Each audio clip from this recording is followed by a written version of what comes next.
Fun with related rates. When I was a kid, my grandpa was super into space flight and what was going on with the space shuttles, which are now out of commission. But he once went down to Florida for one of the launches and took pictures of it. It was pretty cool. I didn't get to go, unfortunately, but I remember it was a big deal. So we're going to look at a problem related to a rocket right now. So we've got this rocket that is going to launch from the ground. So here is my rocket. And it's going to launch straight up. And then way far away over here, we've got people with a camera. So let's say the camera is on the ground for simplicity. So this is my camera right there. And there's people watching.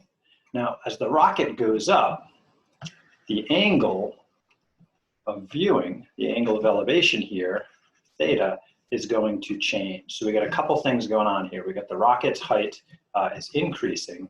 We have the angle is increasing. So these are two rates of change that are related to those variables, h and theta. So we're interested in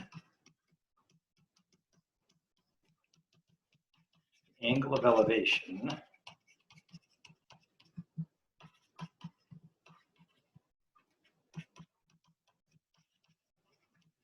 from the camera to the rocket as the rocket rises.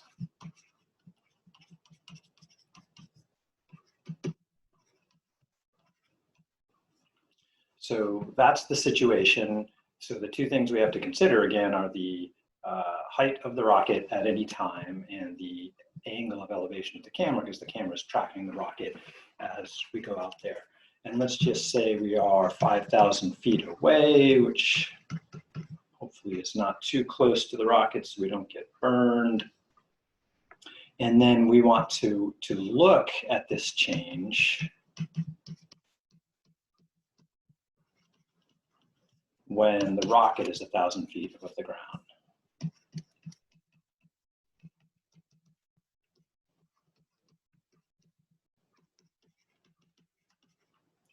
Now, what we have in that situation, right, we have a relationship with one variable, we can find what the other is. We also need relationships to the changes too, because we're going to have basically kind of a system of two equations. The original connection between the two variables and then the connection between their rates of change. So it's like a kind of like a system with two unknowns, two equations. So let's say that the speed of the rocket, the velocity, is 600 feet per second at that instant.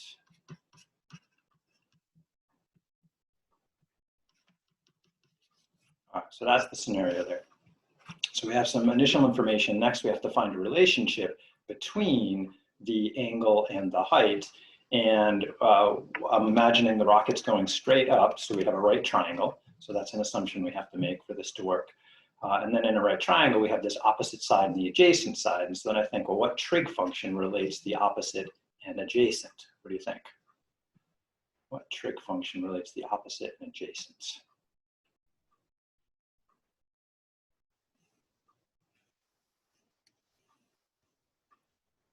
Tangent, right on. So our initial equation then is going to be the tangent of theta is equal to h over 5,000. Now, with related rates, we want to simplify the equation as much as possible before we start messing with it. Now here we have two things changing, and there's really not much we can do to simplify this, so I think we're ready to move on. So once we think we have a simplified version of the equation with just the two variables we're interested in, then we take the derivative, in this case with respect to time. Oh, so ultimately what we want to know is not just the angle, but we want to know the rate of change of the angle.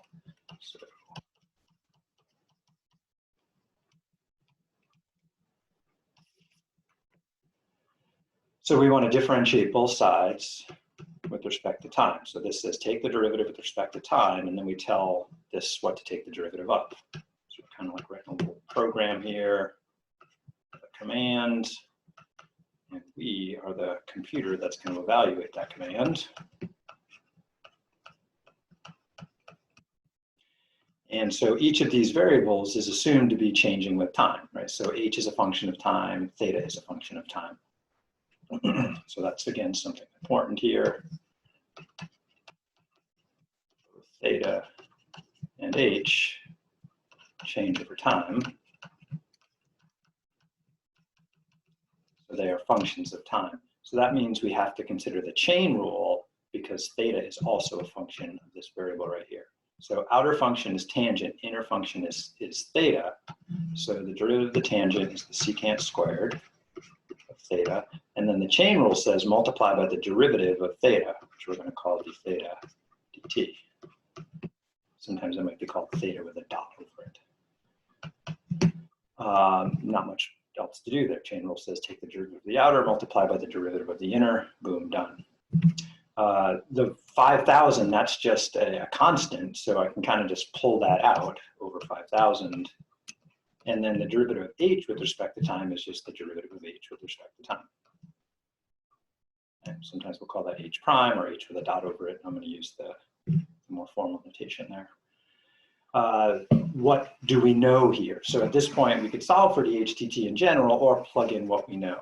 So we know, let's see, we know dHdt, that's right here. We know h, but h does not appear in this rate of change. We don't know theta at the moment, so we're going to have to find theta, and I think that's where h equals 1,000 is going to come into play. So back to the original equation there, we know that h equals 1,000, so when h equals 1,000, then we have that the tangent of theta is equal to 1,000 over 500, right? Just plugging in to my original there, which we could write as 1 over 5. So then theta would be equal to the arc tangent of 1/5. So now we know what theta is. We can actually take this a little farther because this is going to get a little bit messy. So at this point, if we just plug in, we're going to get secant squared of the arctan. Now we could plug in that into the calculator and evaluate it, but if we round multiple times in a row, that could cause some trouble.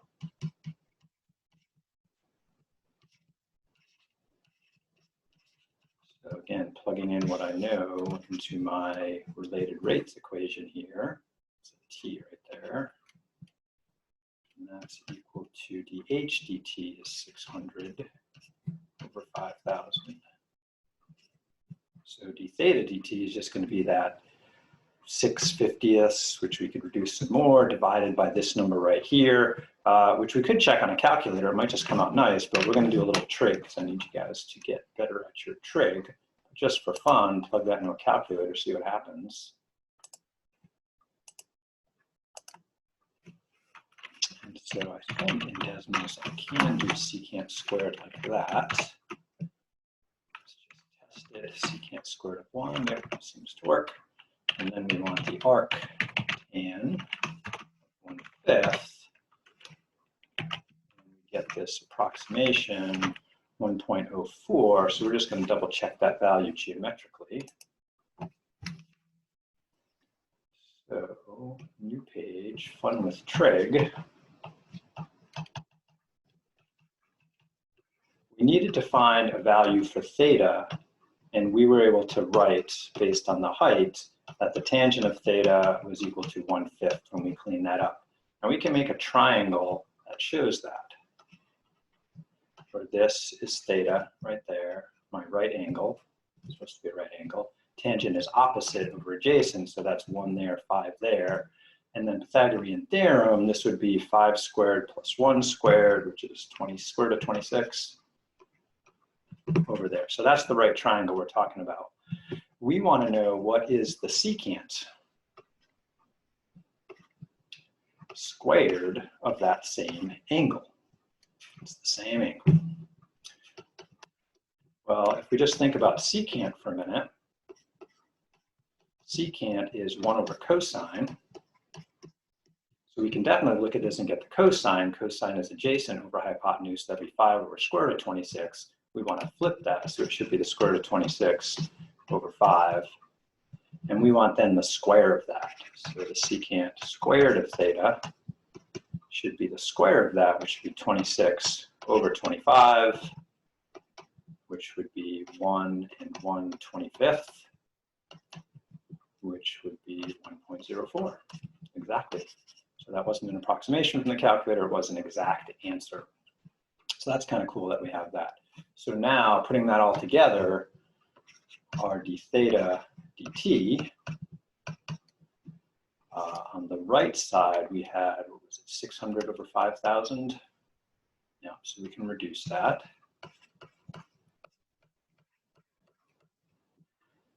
And then we're going to divide the secant squared of theta to the other side, or multiply by the reciprocal. So the reciprocal of the secant squared would be 25 over 26. And then let's just clean that up a little bit to get a nice answer. So we can divide by 100. And then 2 goes into 6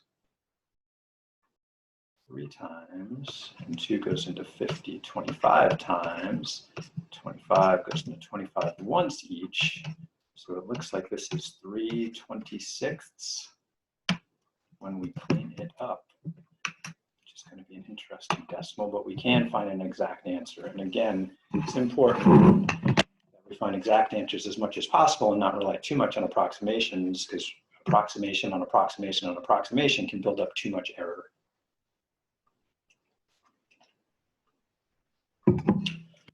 So what are the units of this? Any thoughts on that? The theta dt, the rate of change of the angle with respect to time.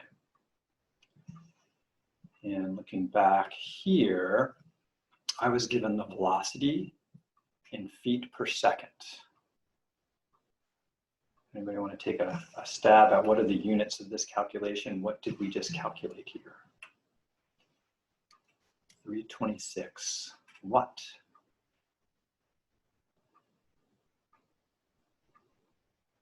We have to ask ourselves, how is theta measured?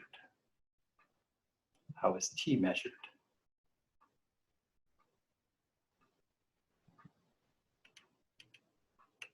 And one of you will chime in, or get to pick on someone.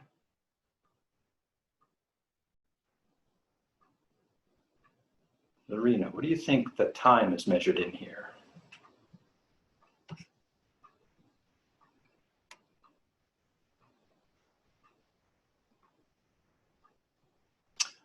Evan jumped in, feet per second squared. Nope.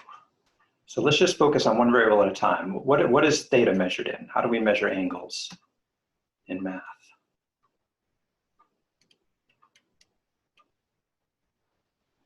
Degrees, okay. So is there any mention of degrees here? Or radians, says Cole. Yeah, so if there's no mention of the measure of the angle in calculus, calculus does not, so the derivative of the tangent is only the secant squared if we measure in radians. So thinking way back to when we first did, for example, sine and cosine derivatives, we used the limit of the difference quotient. Those were based on the unit circle. On the unit circle, radians are the unit of measure. So this is super important. The derivative of the tangent is only the secant squared if you're measuring in radians. It's not the secant squared of theta if we were measuring in degrees. That messes stuff up. Okay, so super, super important. Write this down. Calculus, derivatives of trig functions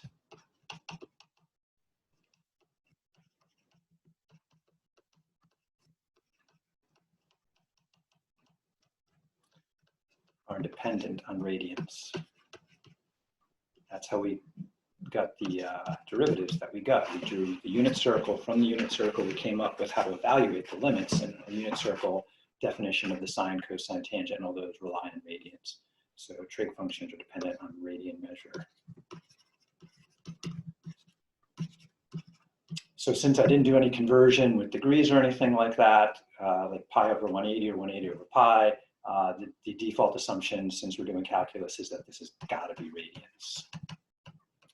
Since time was given in feet per second for the velocity, then this has to be seconds because we made no unit conversion. We didn't have any other units going on there. So this would be the rate of change of the angle of the camera in radians per second.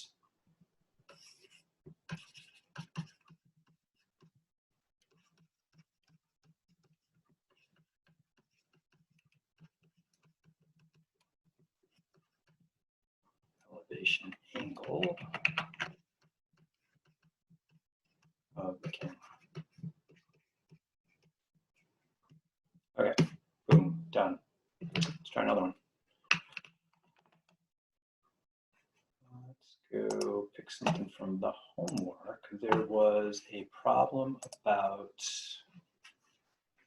profit or revenue I want to take a look at. Relatively straightforward. Done a couple of revenue profit problems before in previous sections. There we go. All right, so we have a company's revenue from selling X units of an item is given as R equals 1200X minus 3X squared. So X is the number of units we sell. If sales are increasing at a rate of 50 units per day, how rapidly is revenue increasing in dollars per day when 130 units have been sold? All right, do it.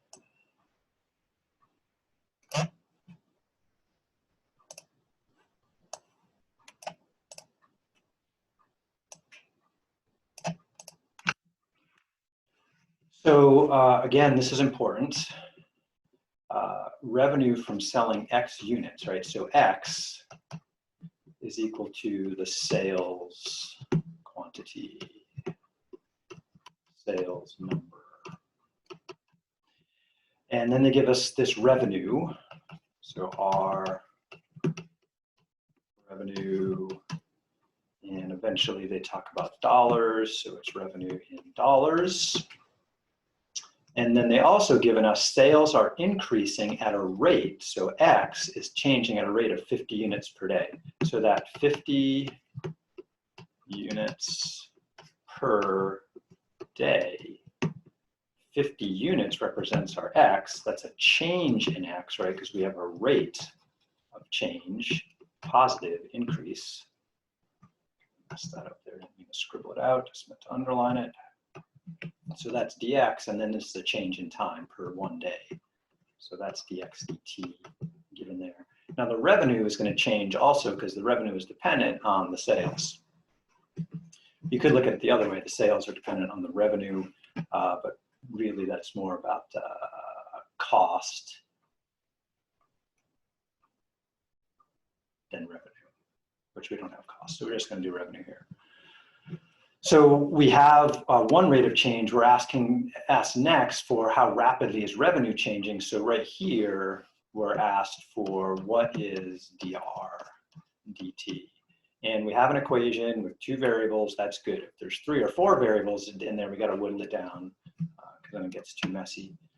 And then at the time when there's 130 units sold. So we're trying to find dr dt when X equals 130 and dx dt equals 50. And this is units. This is going to be units per day as given. And then the revenue, they give us the units for that too. That's dollars per day. So related rates are pretty much all applications. We want to consider the units as we work through them. So this problem is relatively straightforward. All I have to do is differentiate with respect to time. On the left and on the right.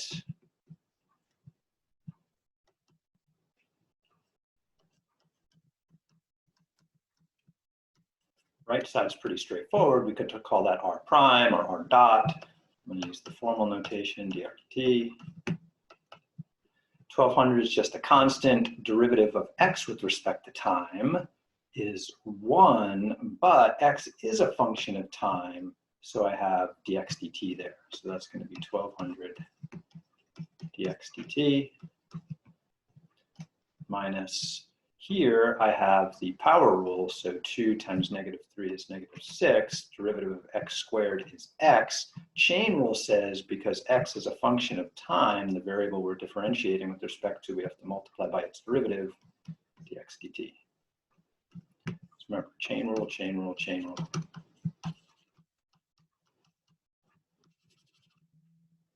Is what drives this system.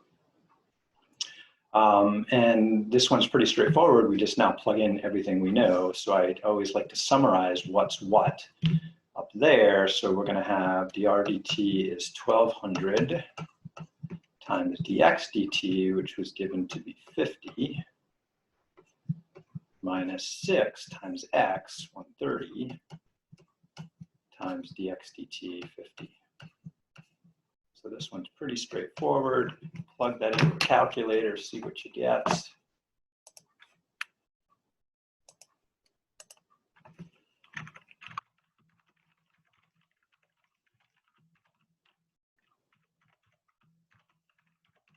Make sure we typed it right. Make sure I typed it right. Looks good. So it looks like revenue is changing at that instance at $21,000 per day.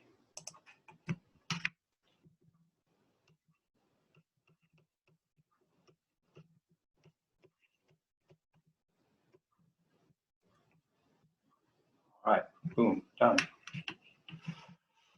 Let's try another. So actually, those are the main 2 problems I wanted to do. I wanted to do something with a trig function with you, and I just wanted to take a quick look at a business application of this stuff.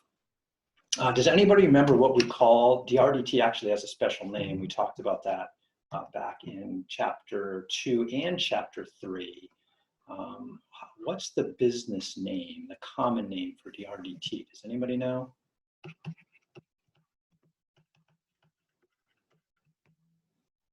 This is a common thing in business, looking at the change in revenue, change in profit, change in cost.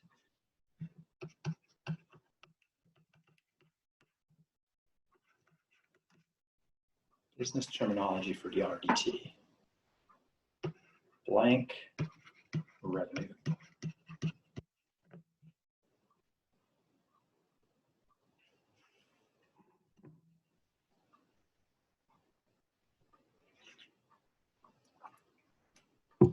Throw a big hint, starts with an M.